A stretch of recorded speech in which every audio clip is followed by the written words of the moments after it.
At this time, we have ceremonial manners and presentation, and it is my honor to call. I'm going to take a little things out of order, and actually, it's under oral communication.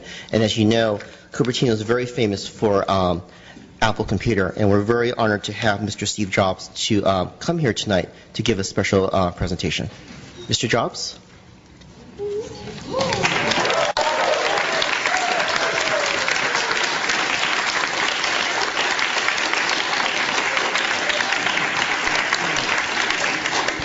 Welcome, Mr. Jobs. It looks like you have a fan club here. Thanks, yeah. Thank you.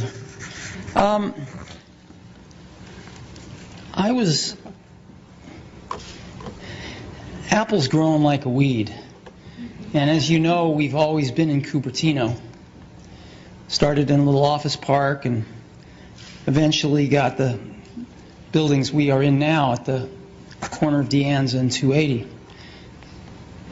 But we've, and those buildings hold maybe 2,600 people, 2,800 people. But we've got almost 12,000 people in the area. So we're renting buildings, not very good buildings either, at an ever greater radius from our campus. And we're putting people in those. And it's clear that we need to build a new campus. So we're just out of space. And that doesn't mean we don't need the one we've got. We do need it. But we need another one to augment it.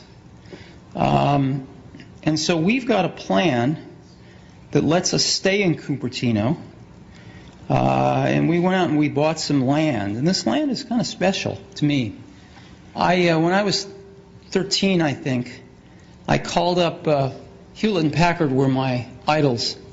And I called up Bill Hewlett because he lived in Palo Alto and there were no unlisted numbers in the phone book, which gives you a clue to my age. And he picked up the phone and I talked to him and I asked him if he'd give me some spare parts for something I was building called a frequency counter. And he did, but in addition to that, he gave me something way more important. He gave me a job that summer, a summer job at Hewlett Packard, right here in Santa Clara off 280, the division that built frequency counters. And I was in heaven. Well, right around that exact moment in time, Hewlett and Packard themselves were walking on some property over here in Cupertino, in Prune Ridge. And they ended up buying it. And they built their computer systems division there. And as Hewlett Packard has been shrinking lately, they decided to sell that property and we bought it. We bought that and we bought some adjacent property. All used to be apricot trees, apricot orchards, and we've got about 150 acres. And we would like to put a new campus on that so that we can stay in Cupertino. And we've hired some great architects to work with, some of the best in the world, I think. And we've come up with a design that puts 12,000 people in one building. I mean, think about that. That's rather odd. 12,000 people in a building, in one building. But we've seen these office parks with lots of buildings, and they get pretty boring pretty fast. So we'd like to do something better than that, and I'd like to take you through what we'd like to do. So this is supposed to work here. There we go. Can you see this? Yep. Yes, we can. Great. So here's where we are today, which is on Infinite Loop Drive, again at the intersection of De Anza and 280. Mr. Jobs, you can actually draw on the screen. That's how high-tech we are. Oh, good. Use your finger. So instead of pointing in the air, you can just draw. I don't really need to draw on the screen. It's okay. You can see it clearly. And what we've done is we've bought this land right here. We tried to buy the apartments in the corner, but they're not for sale, so we couldn't buy those. But we bought everything else. And the campus we'd like to build there is one building that holds 12,000 people. And it's a pretty amazing building. Let me show it to you. It's a little like a spaceship landed. But there it is. And it's got this gorgeous courtyard in the middle, but a lot more. So let's take a closer look at it. It's got curve. It's a circle, and so it's curved all the way around. As you know, if you build things, this is not the cheapest way to build something. There's not a straight piece of glass on this building. It's all curved, and we've used our experience in making retail buildings all over the world now. And we know how to make the biggest pieces of glass in the world for architectural use. And we want to make the glass specifically for this building here. We can make it curved like this all the way around the building. And you can see what it will look like. It's pretty cool. Again, today, about 20% of the space is landscaping. Most of it is a big asphalt parking lot. Several big asphalt parking lots. So 20% of it is landscape. We want to completely change this, and we want to make 80% of it landscape. And the way we're going to do this is we're going to put most of the parking underground, so that we can have 80% be landscaped. And you can see what we have in mind. I mean, there's nothing like this on the property now. It's pretty bad. Today there are 3,700 trees on the property. We'd like to just almost double that. We've hired one of the senior arborists from Stanford, actually, who's very good with indigenous trees around this area. So we'd like to plant a lot of trees, including some apricot orchards. And again, you can see what it might be like. And this is some of the infrastructure. The main building, we have parking underneath the main building, and that's not enough, unfortunately, and we have a parking structure here as well. The building's 4 stories high, as is the parking structure. So there's nothing high here at all. We want the whole place human scale. It's actually about the same as what we have in Cupertino right now. And an energy center, we deal with people sitting at computers all day writing software. And if the power goes out on the grid, we get to send everybody home. So we have to have backup power to power the place in the event of brownouts and stuff.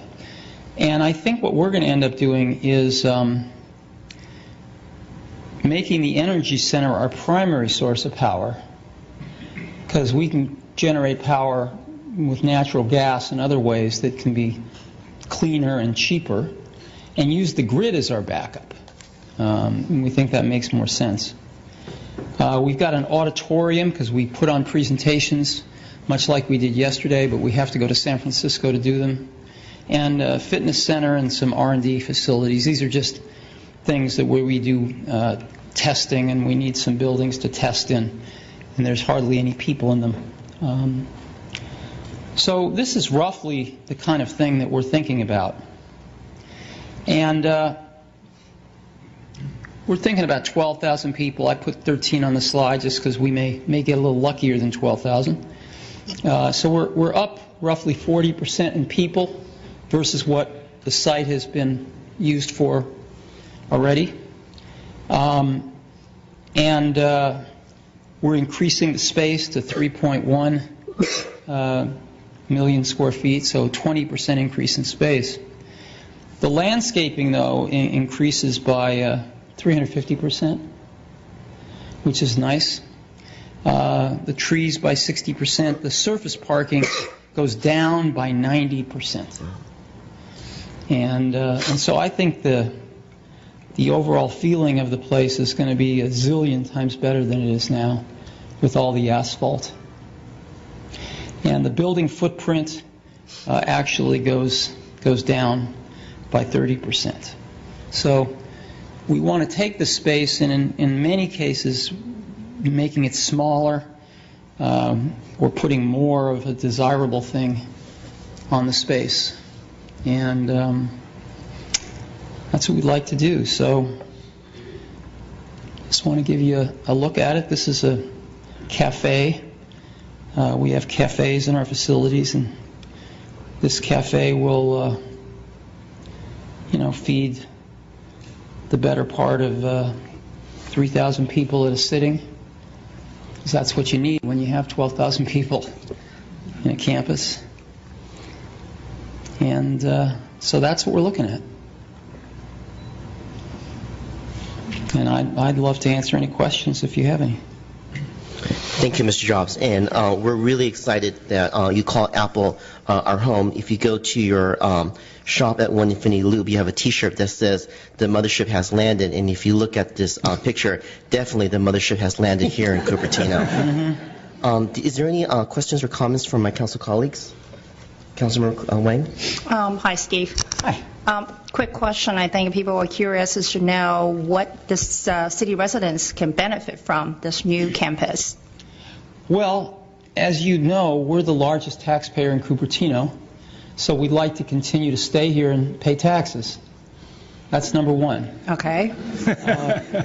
Because if we can't, then we have to go somewhere like Mountain View, and we take our current people with us, and we give up and over years sell the land here, and the largest tax base would go away. That wouldn't be good for Cupertino, and No, of course wouldn't be good for us either. So that's number one. And number two, we employ some really talented, great people, and across the whole age spectrum. A lot of people right out of college, hire a lot of Stanford grads, etc. And people that are in their 50s and even 60s, like me. I'm in my 50s. So I think that a lot of them want to live around where they work. We have a lot of people riding their bikes to work now. We also run a bus service. We've got 20 buses that run on biodiesel fuel. They're the cleanest buses you can buy.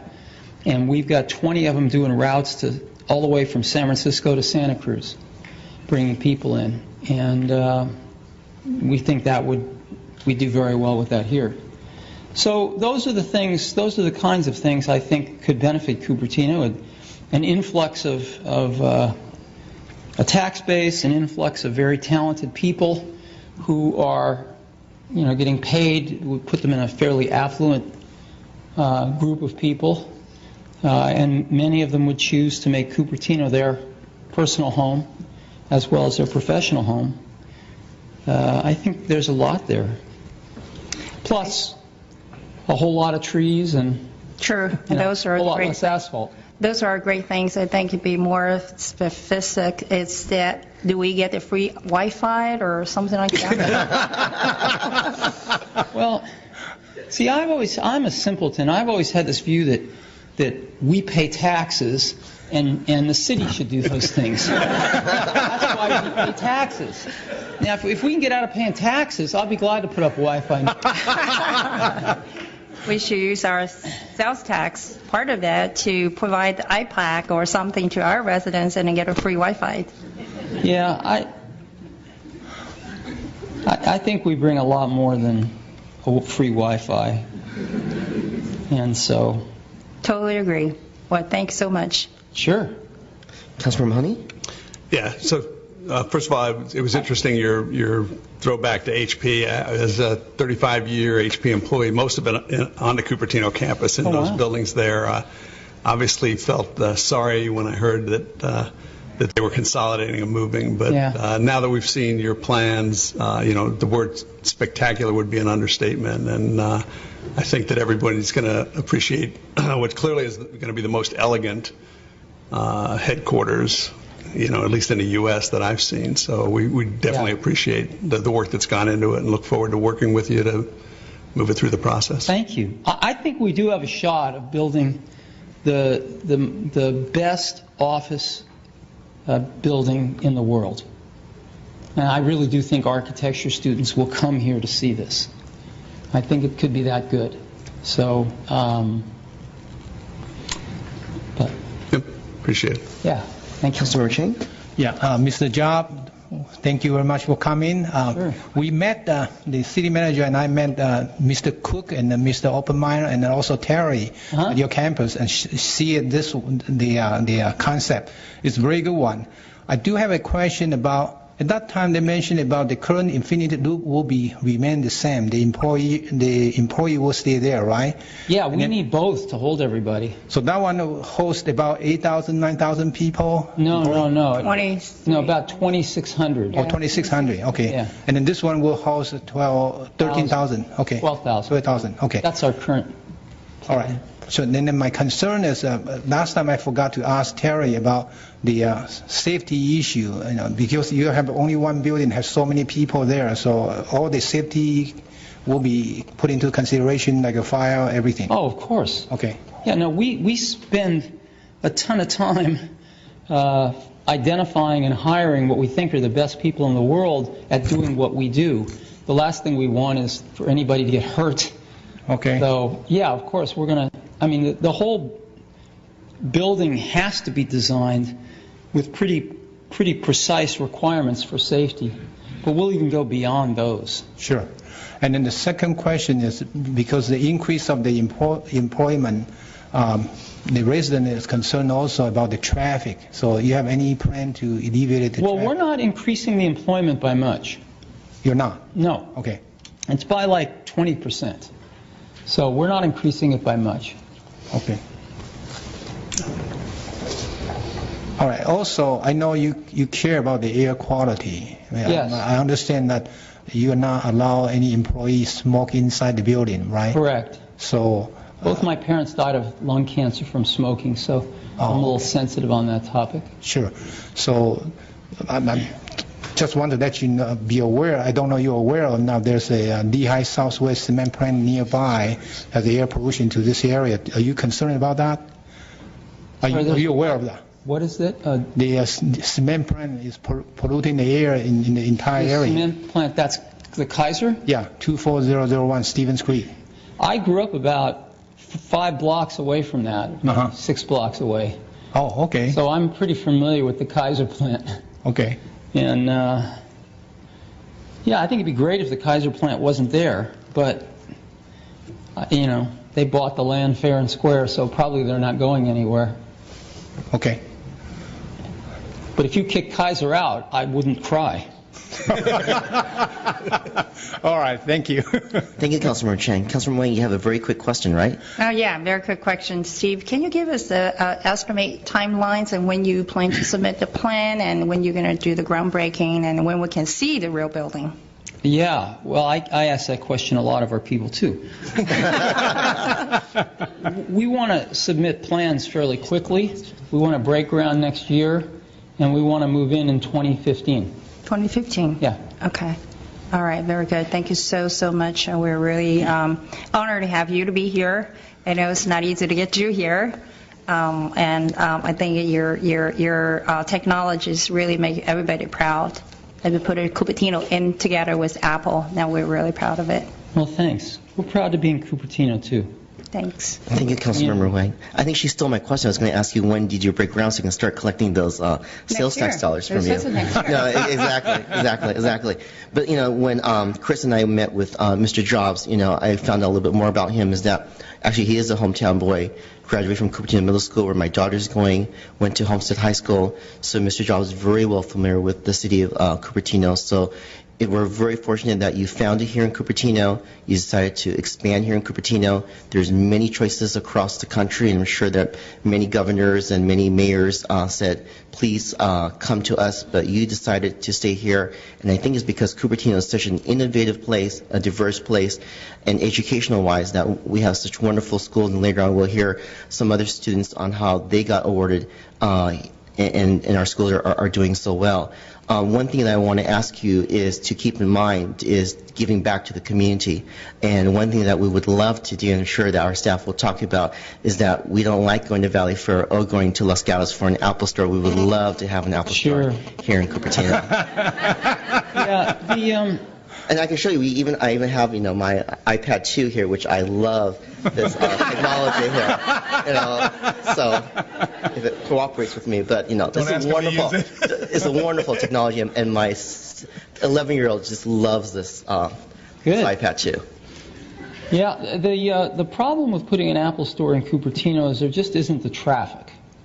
So I'm afraid it might not be successful. If we thought it'd be successful, we'd love to. We'll help you make it successful. Again, thank you very much for coming with me. I'm sure that you guys are very lucky to hear this very historical moment that, you were here about, 5 years ago, was it, Chris, that you made the announcement you bought the 55 acres, then you bought another 100 acres from Hewlett-Packard, and Apple is truly the technology of innovation, and our city staff and city council looks very forward to working with you and helping you succeed here in our community. Thank you very much. Let's give a big round of applause for Mr. Steve Jobs.